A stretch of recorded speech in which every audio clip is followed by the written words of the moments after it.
tout simplement, l'économie au niveau de la pêche et de l'agriculture et de l'industrie était en déclin. Il fallait trouver une nouvelle source économique et l'idée est venue aux personnes de l'époque, au président de la CCI, au maire,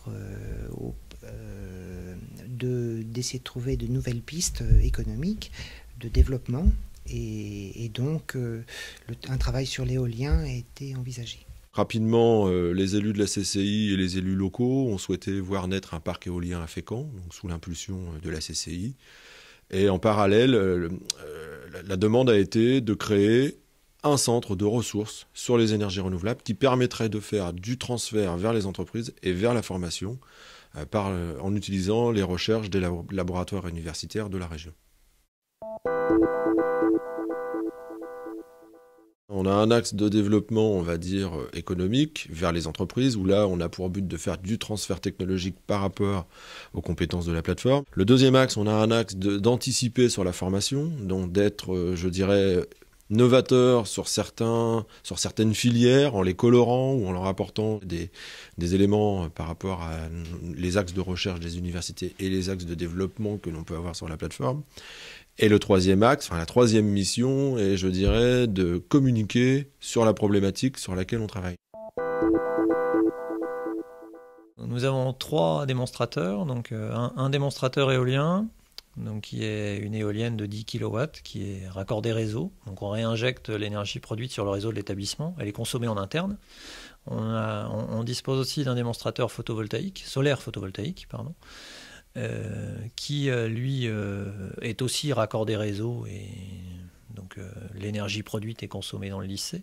Et puis on a un troisième démonstrateur qui est un démonstrateur de couplage multisource et qui là est un projet de recherche qui est mené au niveau du laboratoire GREA à l'Université du Havre.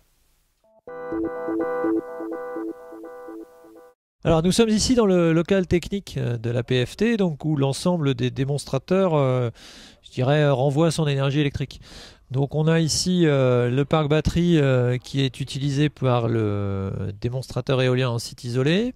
Le convertisseur qui permet de renvoyer sur le réseau l'énergie produite par l'éolienne de 10 kW que nous avons vu précédemment. Le convertisseur qui permet de réinjecter sur le réseau l'énergie issue des modules photovoltaïques qui se trouvent sur le toit du bâtiment dans lequel nous sommes. Et puis les différents coffrets du démonstrateur de couplage multisource qui est en cours de réalisation.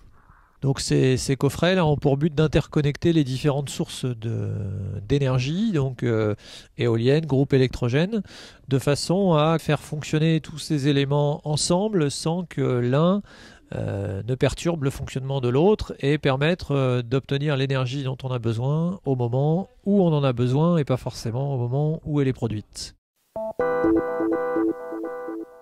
Les énergies renouvelables sont un sujet important pour nous. On a un territoire dont les activités sont basées notamment sur le pétrole avec Port-Jérôme.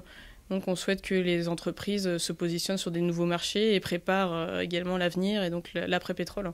Le fait que les entreprises soient efficaces en énergie et se positionnent sur des nouveaux marchés, notamment liés aux énergies renouvelables, renforce leur compétitivité. Et donc ça renforce également l'attractivité de notre territoire.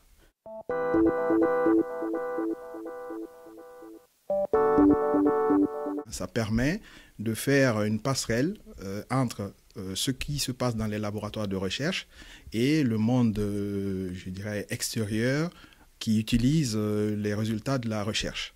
Et c'est à ce titre-là que nous avons souhaité mettre en œuvre un démonstrateur qui, comme son nom l'indique, va permettre de montrer à un public large et souvent même averti des possibilités qui ont été développées au sein des laboratoires de recherche.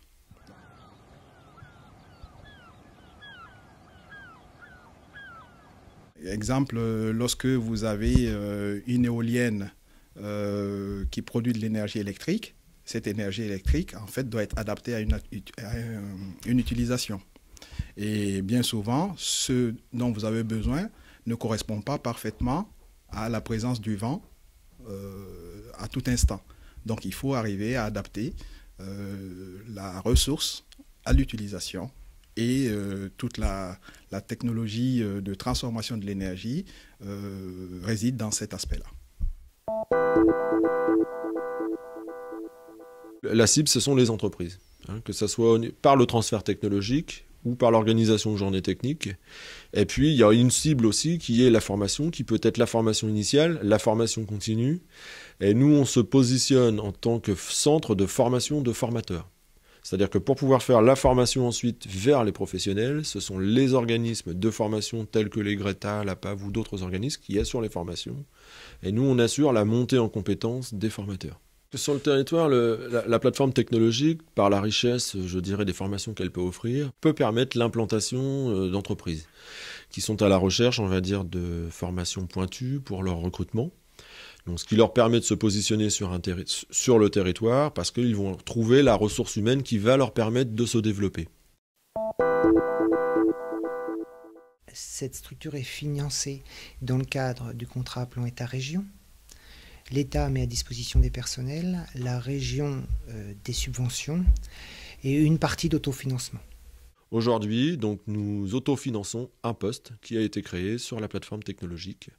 Et l'objectif de la plateforme technologique est d'autofinancer à long terme 3 postes. Aujourd'hui, le recteur met 1,5 poste à disposition de la plateforme pour assurer son développement et assurer le lien entre le démonstrateur et l'université.